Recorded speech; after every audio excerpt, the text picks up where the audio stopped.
All right, everyone, welcome back. So, another day working on the Mustang. So, last episode, we got the seats all cleaned up, literally restored to damn near new condition for dirt cheap. It was honestly one of the most rewarding little projects I've ever done because usually there's always a hint that there was something there, and on this one, it was one of those things where it all went away. So it was nice.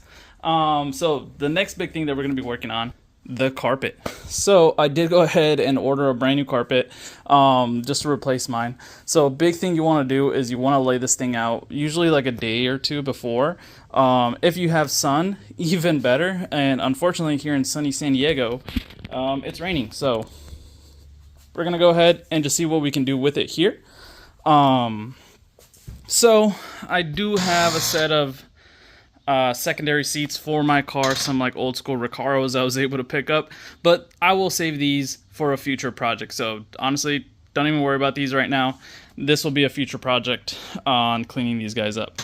So these aren't really bolted in, so let's take these guys out, get that center console out, and I think we should be able to just pull the carpet out after that. I can't remember what all holds it in, but we did get a ton of parts from Late Model Restoration. So they have their carpet kit. I only ordered the front half. I think the rear half we can just wash it, honestly. I didn't want to spend too much money, and then the rear half is super easy to replace versus the front half. We got the door, I guess, trim. Some new handles, some new window cranks, another door handle, some little tree pins for the door panels. This is for the rear hatch, and then of course this is for the edge of the carpet to hold that down, and then odds and ends on a ton of hardware. So, and then we got the door panel out here. We got a little bit of maybe some door panel shenanigans we might get into today if I got time. But first things first, let's get that carpet out. Man, I forget the amount of stuff that just comes out whenever you start taking stuff apart. So we got a bunch of junk that came out of this thing. We got a couple screws in here. We had a little trim piece that went in here, a couple screws in here, and then of course a little ashtray / coin holder, and then this piece should be able to unscrew, but I know for a fact we got to pull the screen off of my stereo. And if you're ever wondering what kind of stereo this is a Joing, I think 7.5 inch. The screen, I can feel all the overspray on that screen, so I'm gonna have to really wipe it down and see. You can just see all the overspray. Man, so unfortunate because that guy was not cheap. These things are, I think it was in the $700 range. I mean, it did come with like a backup camera and all that like dumb stuff that I never used. Oh, this is pretty cool. LM Stang. Didn't even know that was in here. Yeet. Alright. Continue to remove screws. Alright, and then once you remove those screws, the center console literally pops out. And of course, what do we find? Overspray galore. Even look at the seat. Yeah. I don't know how I'm gonna do this guy, but I'll see if maybe I could do the exact same method I did on the Corbos of redoing it, but I'm just afraid because it's super old cloth that it might not bounce back. So back to over here. I think all I can really do now is just remove the shifter boot, remove that seat, and buckle, and I think we can get this carpet out. So also the biggest reason why, like some of you might say, we'll just wash this carpet. It's gross. It's got like burns all over the place. And then also when I installed it very, very many years ago, I did not trim it correctly on that side, and it's always bugged me. So that's what I'm gonna get rid of it. All right, and we got the carpet out. I think the jute padding is still pretty good. Over here, I think I have a hole somewhere because I have just literally a beach of pebbles. So we got all the jute padding in there, over there. So if anyone's curious if my car's, stripped down and stupid light, it's not.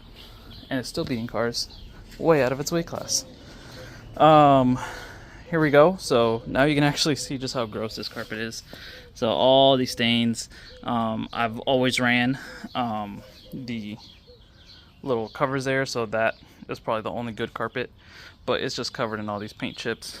Ton of overspray, just all over it. Over there is just super bad. So there you can see the nice pristine carpet. So we're gonna overlay this carpet on top of that one, get some quick measurements, figure out where we need to do some light trimming just to kind of start as a basis, and then we'll do our final trimming inside the car. All right, and then with our 2 pilot holes essentially trimmed in, we'll set it in the car, and then we'll finish trimming around everything as we lay the carpet in into all its little crevasses. Okay, so new carpet is in. Looking a lot nicer. Got everything kind of centered up. Even got the center console bolted in. Cleaned up a ton of the overspray off of it. Still need to clean a lot of it, and missing a couple holes there that I gotta fill, but she's fitting in pretty nice. So next step is to, well, fix my screen because you can see all the overspray. So I'm gonna try and hit it with a little bit of a clay bar, see if that stuff pops off. All right, looks like clay bar is actually working really nice. So you can actually see the difference, what clay bar does. And this was just a couple little passes. So literally just a couple little drops.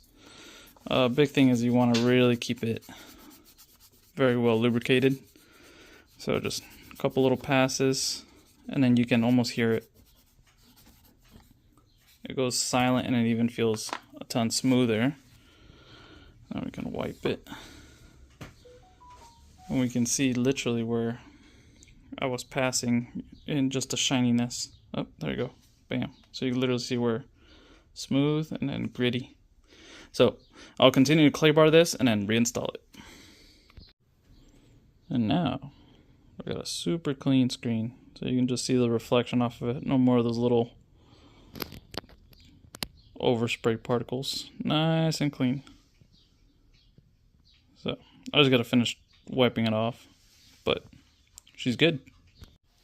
All right, so moving on to the shift ball, we're actually going to give the same treatment as the screen. So probably going to see if we can hit it with a little bit of clay bar because you can just see all the overspray.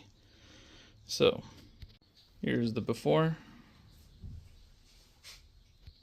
and then here's the after. So the clay bar did pretty good work, and then but it was still a little on the hazy side, probably just from the years of use. So I just gave it a super quick, just little dab of polish on there. Nothing crazy. I might go a little bit further once I bust out the buffer and buff it, but all that gloss came back. So it all came right back out. Just really easy, simple techniques. Cool. Now to install this, we got the seats back in it as well. So now it's going to look like an interior. Got the stereo back in, cleaned up a little bit more of the dash, the carpet looking immaculate, the seats looking great. So the interior is starting to look like a regular interior now. So after this, we can essentially move on to the door cards and the trunk area. Man, if you ever wanted to know sketchiness, try replacing these blown out shocks by yourself with a heavy ass hatch. That's just one shock holding that whole thing up. I still got one more to go, and then these things are literally impossible. I'm literally putting my entire weight on this thing, and I can't get it to collapse whatsoever. So yeah, these things are no freaking joke. It'll be super nice once I have 2 brand new ones on there. There's a very slight unsettling feeling as you're kind of holding your head underneath this hatch. It feels like, you know, you have your head in the guillotine and you're just praying somebody doesn't cut the rope. But of course, the other shock, just like your mom, super blown out, junk, and I totally just smacked my tail like, damn. I need to quit breaking stuff. All right, next step. Let's see if we can maybe mess around with the door panels next. I do have some new door handles for the interior. Since these are blue, I'd like some new ones in there, but I don't know how to remove those because I think they are riveted in. So time to hopefully look up like a Chris Fix video or something and see if I can find some info on how I can remove these, and then I'll come back to it. Look, I just want you guys to see that I am not exaggerating when I say that these shocks are no joke. So this is the hatch all the way down. Again, all the way down. No one around. Oh! It literally takes 2 hands to lower this thing, so that's gonna take some breaking in. Yeah, they just shoot up. Awesome. Awesome, awesome, awesome. They might be a little bit on the extra heavy side, but oh well, I like it. Like it a lot. Okay, I lied. That was actually extremely easy. There's literally just one Phillips head screw on there, and it's really nice. Look, they even put a little bit extra padding on there, where these are OEM original and they never had it, but yeah, you can see how mine is just gross. It even feels gross just touching it. So let's get this guy in on the driver's side, and then should be able to move on to the next step. So after removing the driver's side, I could tell that this one was just broken. Like the spring in there is just all loose. Meanwhile, the passenger side, it still has some tension and some spring to it, where this one does not. So definitely an upgrade. Alright, so next step is working on the door panel. So we are going to transform this ugliness into this Gucci-ness. So on the passenger side door, we did get a new window crank, new door handle with new trim. I'm still debating on getting a new door handle.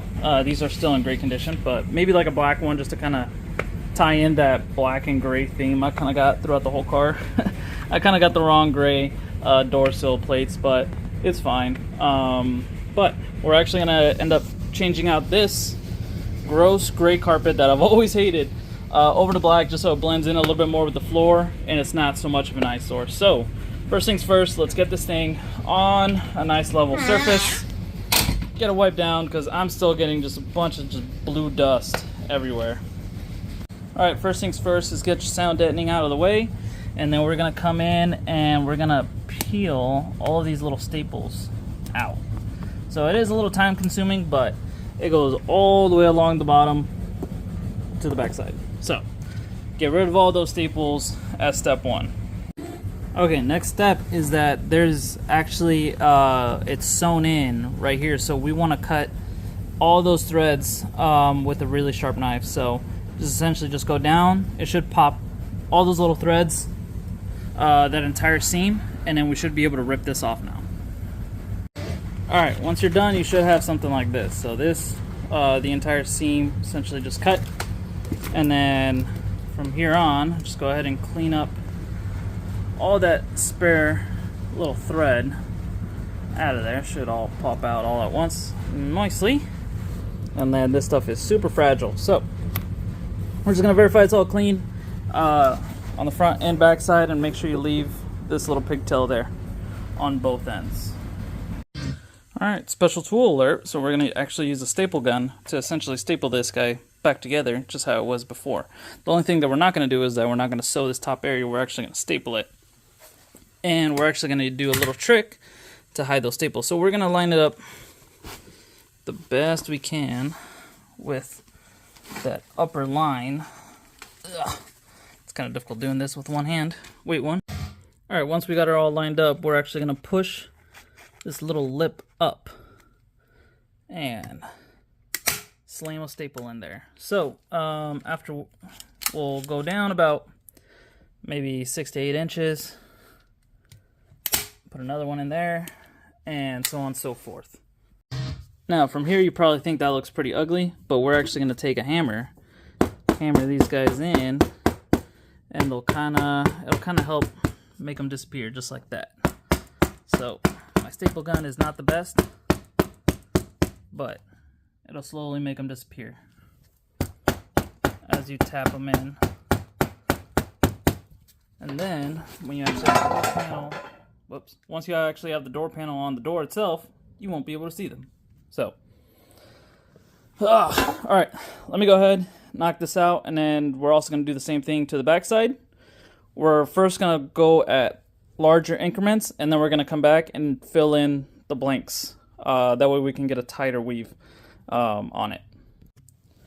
And if you're lucky, just like me, you will run out of staples almost halfway through the second door panel. So now I gotta wait till tomorrow so I can go pick up some staples. Cool, after getting our staples delivered, thank you Home Depot for that free delivery, we shall continue with this thing. Here you can add a little bit of contact cement, or not contact cement, but you know, the aerosol glue. I'm choosing just to staple it, so gonna go ahead, wrap this up with some fresh staples, and I'll show you guys the finished product. Alright, after we got our sound deadening kind of back in place, we got everything kind of stapled down, kind of like how they did in factory. And yes, these are factory staples. These are just a bunch of extras that I put in for the new stuff, so don't blame me if it looks a little hack. That's literally how Ford did it. If you have a Celine, you got wood screws holding on your body kit, so putting on some new clips and hardware to help hold this door in place. Go ahead and toss these on now at this point, and once we get them all on, we'll toss the door on and we'll see how well she fits.